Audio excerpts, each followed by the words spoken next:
সবাইকে আরো একটি নতুন ভিডিওতে স্বাগতম। আপনাদের সাথে আমি আছি আইমন। দেখতে পাচ্ছেন আমি আছি জাতীয় স্টেডিয়ামে, যেখানে 10 জুন বাংলাদেশ বনাম সিঙ্গাপুর ম্যাচ হবে। তার আগে জাতীয় স্টেডিয়ামের কাজ নাকি শেষ পর্যায়ে, তার কাজের অগ্রগতি জানানোর জন্য আপনাদেরকে চেষ্টা করতেছি। আজকে আপনাদেরকে দেখানোর চেষ্টা করছি 10 জুন ম্যাচকে সামনে রেখে যে ফ্লাড লাইট টেস্টিং চলতেছে, ওই ফ্লাড লাইট টেস্টিং এর ভিডিও তুলে দেওয়ার চেষ্টা করতেছি। এখানে এখন দুইটা ফ্লাড লাইট জ্বালানো হয়েছে। দুইটা ফ্লাড লাইটের আলো আপনারা মোবাইল স্ক্রিনে দেখতে পারতেছেন, এবং এই দুইটা ফ্লাড লাইটের যে পরিমাণ আলো হয়েছে পুরো স্টেডিয়ামটাকে আলোকিত করে ফেলেছে।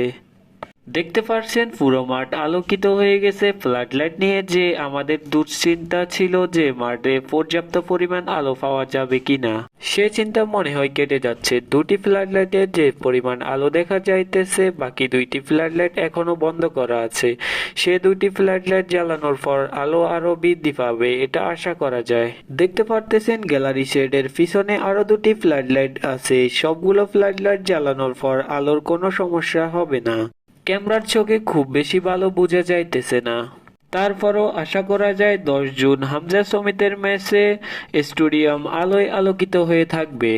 মাঠে দেখতে পারতেছেন পর্যাপ্ত আলো। দিনের বেলায় মাঠটাকে যত বেশি সুন্দর লাগে, রাতের বেলায় ফ্ল্যাট লাইট জ্বালানোর পর মাঠের সৌন্দর্য দ্বিগুণ হয়ে যায়।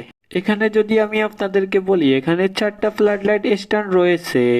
একটি ফ্লাড লাইট স্ট্যান্ডে 55টি করে আধুনিক ফ্লাড লাইট রয়েছে। এই সকল ফ্লাড লাইট গুলো স্পেন থেকে নিয়ে আসা হয়েছে। গ্যালারিতেও 150-র অধিক ফ্লাড লাইট লাগানো হয়েছে। সবকিছু মিলিয়ে যখন সবগুলো লাইট একসাথে চালানো হবে, তখন মাঠে কোনো আলোর সমস্যা হবে না। সিঙ্গাপুর বাংলাদেশ ম্যাচে মাঠ কিন্তু আসলে অনেক সুন্দর লাগতেছে। ফ্লাড লাইটের আলো মাঠে পড়াতে মাঠের সৌন্দর্য আরো বেশি বৃদ্ধি পেয়েছে।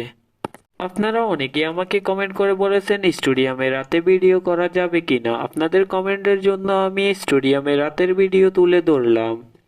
মাঠে দেখতে পারতেছেন, মাঠে ফ্লাড লাইটের আলো পড়াতে মাঠের ঘাসগুলোর রং অনেক সুন্দর লাগতেছে।